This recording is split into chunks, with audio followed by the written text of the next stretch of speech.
Mari Tuan. Mari silakan.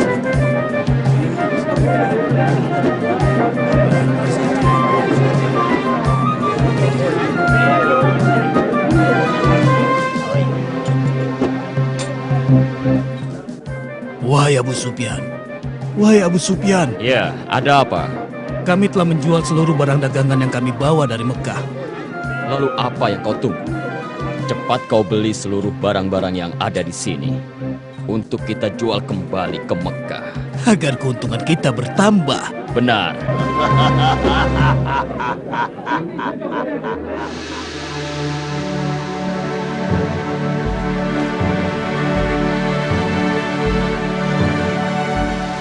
Selamat datang, aku ucapkan, wahai penguasa Busra. Penguasa sebenarnya adalah Anda, wahai penguasa Romawi. Penguasa sesungguhnya adalah Allah yang Maha Esa. Salam sejahtera bagi baginda penguasa Romawi serta rahmat Allah dan berkatnya untuk baginda. Siapa orang ini yang datang bersama Anda, wahai penguasa Busra? Kenapa dia tidak membungkukkan badannya ketika berhadapan denganku? Hamba Dihyani Al-Khalifah Al-Kahfi. Kami tidak membungkuk kecuali kepada Zat yang Maha Esa dan Maha Perkasa.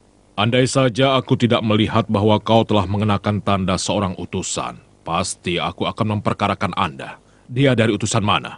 Dia ini adalah utusan seseorang dari negeri Arab yang bernama Muhammad bin Abdullah, tuanku. Muhammad bin Abdullah. Orang itu yang mengaku sebagai nabi. Aku dengar dia mengatakan sesuatu mengenai kami sekitar 9 tahun yang lalu, ketika bangsa Persia mengalahkan kami. Bukan dia yang berkata, tapi Allah lah yang berkata. Bismillahirrahmanirrahim. Alif Lam Mim. Ghulibatur Rum. Fi adna al-ardi wa hum min ba'di ghalabihim sayaglibun. Fi bid'i sinin. لله الأمر من قبل ومن بعد ويومئذ يفرح المؤمنون صدق الله العظيم.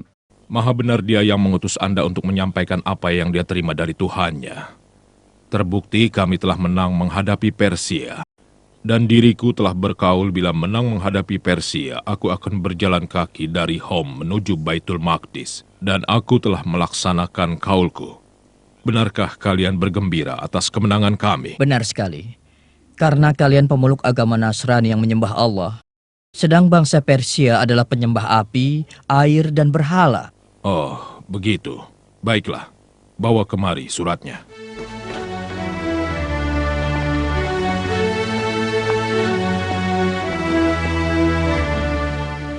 Dengan menyebut nama Allah yang Maha Pengasih, lagi penyayang. Dari Muhammad hamba Allah dan utusannya, ditujukan kepada Heraklius, penguasa Romawi, keselamatan bagi yang mengikuti petunjuk. Ikutilah ajaran Islam, maka Anda akan mendapatkan keselamatan yang sebenarnya. Ikutilah ajaran Islam, maka Anda akan mendapatkan pahala 2 kali lipat. Bila Anda menolak, maka seluruh dosa bangsa Romawi menjadi tanggung jawab Anda. Wahai Panglimaku, siap menerima perintah. Aku dengar bahwa ada beberapa kabilah Muhammad yang berdagang di sini di Baitul Maqdis. Undang mereka kemari. Cepat, laksanakan. Siap laksanakan, tuanku. Sebentar lagi kita akan tahu kebenarannya. Mulailah menulis amar. Dengan nama Allah yang Maha Pengasih lagi Maha Penyayang. Ditujukan kepada Muhammad utusan Allah. Dari Najasyi Asama. Salam sejahtera.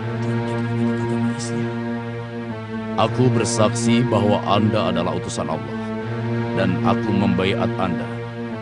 Dan aku menyatakan menjadi seorang Muslim karena Allah Tuhan Pencipta.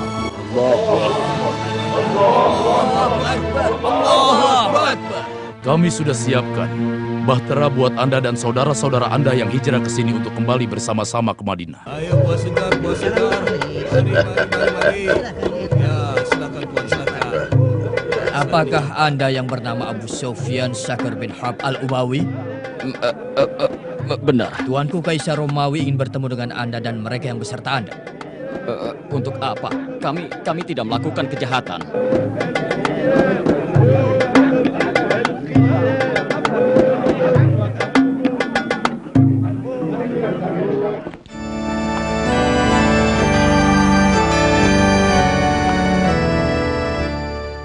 Aku telah mempelajari tentang orang yang disebut sebagai nabi. Dia tidak memerintahkan memakan sembelihan yang menjadi bangkai. Dia bukan seorang penyihir sesat. Dia bukan pula paranormal yang kerjanya berbuah. Aku telah menemukan pada dirinya tanda-tanda kenabian. Dan itu tidak bisa dipungkiri. Lalu bagaimana Anda membalas suratnya?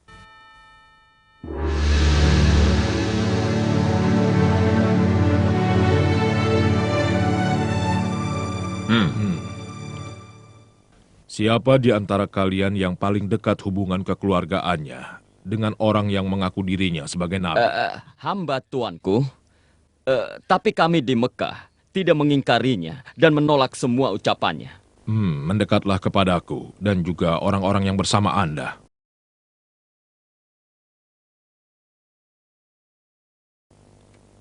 Wahai Abu Sufyan, aku akan bertanya padamu tentang Muhammad dan kuperingatkan agar kau tidak berdusta. Dan untuk yang lain, kalau dia berdusta, tolong beritahu padaku. Mengerti? Kami mengerti, Baginda penguasa Romawi. Kami mengerti. Ceritakanlah tentang silsilah keluarga Muhammad. Dia keturunan dari keluarga yang agung dan mulia. Adakah di kalangan kalian yang mengaku sebagai nabi sebelumnya? Tidak ada, Baginda. Adakah kakek dan kakek moyangnya yang menjadi raja atau penguasa? Tidak ada. Apakah pengikutnya dari golongan kelas atas atau golongan kelas bawah? Pengikutnya dari golongan kelas bawah. Apakah pengikutnya semakin berkurang? Bahkan bertambah terus. Apakah kalian pernah menemukannya berdusta sebelum dirinya mengaku sebagai nabi? Ayo jawab. Kami memberinya gelar orang yang jujur dan terpercaya, tuanku. Pernahkah dia berkhianat? Kalau bukan kalian ada di sini, dan kekhawatiranku kalian membongkar kedokku di masyarakat Quraisy, aku pasti berbohong. Dan akan kukatakan sesukaku tentang Muhammad. Aku menunggu jawaban dari Anda. Belum pernah. Belum. Tapi saat ini kami sedang mengadakan gencatan senjata selama 10 tahun. Dan kami tidak tahu apakah dia akan berkhianat atau tidak. Apakah kalian memeranginya? Bentrokan di antara kami sering terjadi. Satu masa mereka menang dan satu masa kami yang menang. Lalu apa yang dia serukan? Dia sering berkata, "Sembahlah Allah yang Esa, dan janganlah kalian menyekutukannya dengan sesuatu." Dia juga melarang kami menyembah berhala yang telah disembah oleh nenek moyang kami. Dia memerintahkan kami sholat dan berlaku jujur, menjaga kehormatan, bersilaturahmi, menepati janji, dan juga menjaga amanah. Kalian dengar? Dia bukan seorang keturunan raja. Jadi dia mengaku sebagai nabi bukan karena menginginkan tahta nenek moyangnya. Pengikutnya dari golongan kelas bawah seperti pengikut Isa Al-Masih.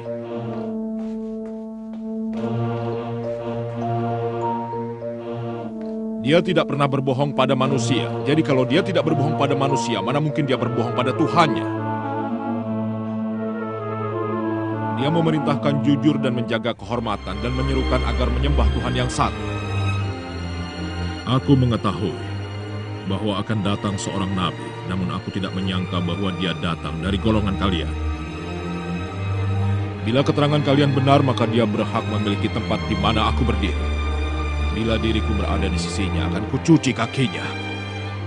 Itulah yang akan aku lakukan bila aku bertemu dengan.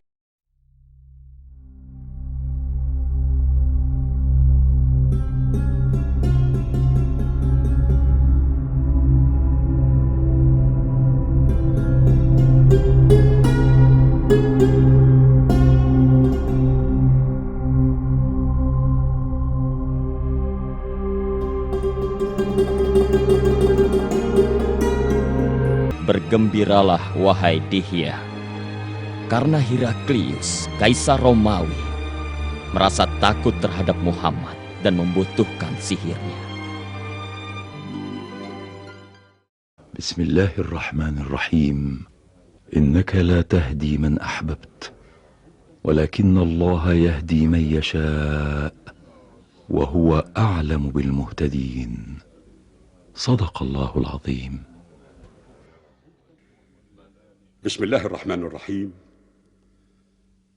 الذين يتبعون الرسول النبي الأمي الذي يجدونه مكتوبا عندهم في التوراة والإنجيل يأمرهم بالمعروف وينهاهم عن المنكر ويحل لهم الطيبات ويحرم عليهم الخبائث ويضع عنهم إصرهم والأغلال التي كانت عليهم، فالذين آمنوا به وعزروه ونصروه واتبعوا النور الذي أنزل معه أولئك هم المفلحون.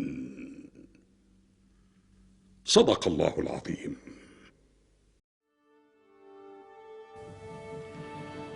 Dengan menyebut nama Allah yang Maha Pengasih dan Penyayang,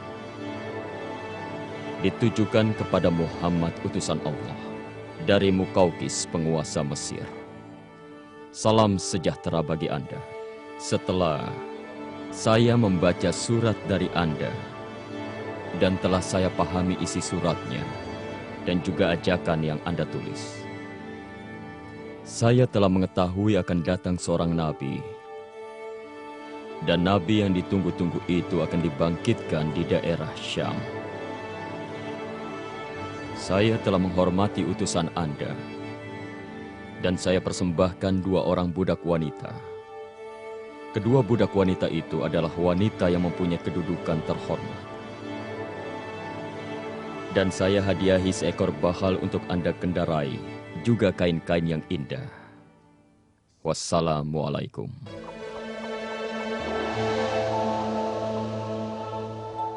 Demikianlah kisah pertemuanku dengan Heraklius, penguasa Romawi, ya Rasulullah. Beliau menyertakan kepulanganku dengan berbagai macam hadiah, harta, dan kain-kain yang indah. Demikian pula halnya dengan Mukaukis, penguasa Mesir. Beliau menyambutku dengan penghormatan yang luar biasa dan juga memberikan hadiah bermacam-macam untuk Anda, Rasulullah. Beliau mempersembahkan buat Anda 2 orang budak wanita yang di Mesir mempunyai kedudukan terhormat. Mereka adalah Maria dan Sirin. Dan mengenai Kisra penguasa Persia, dia telah merobek-robek surat Anda, ya Rasulullah. Saat itu juga Rasulullah berdoa kepada Allah, memohon agar kerajaan Kisra dirobek-robek. Hei Muhammad, Yahin Shah, sang raja di Raja Kisra, memerintahkan Raja Bazan untuk menangkap Anda. Ayo bangunlah, bangunlah. Ikutlah bersama kami untuk menghadap Kisra. Bila Anda menolak ikut kami, maka bala tentara kami akan merubah dataran ini menjadi neraka. Meskipun dalam keadaan terancam, Rasulullah Shallallahu Alaihi Wasallam meminta kedua prajurit itu kembali menemui beliau keesokan harinya. Kenapa? Beri dia kesempatan untuk berpamitan dan mempersiapkan perjalanan yang amat panjang esok hari.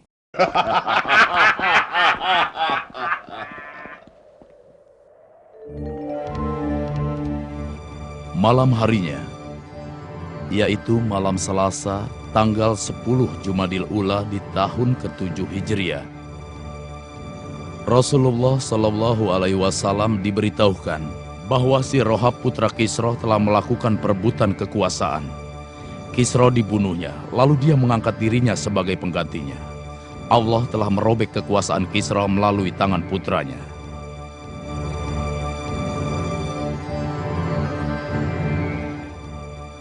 Keesokan harinya, Rasulullah memberitahukan mereka apa yang sudah terjadi.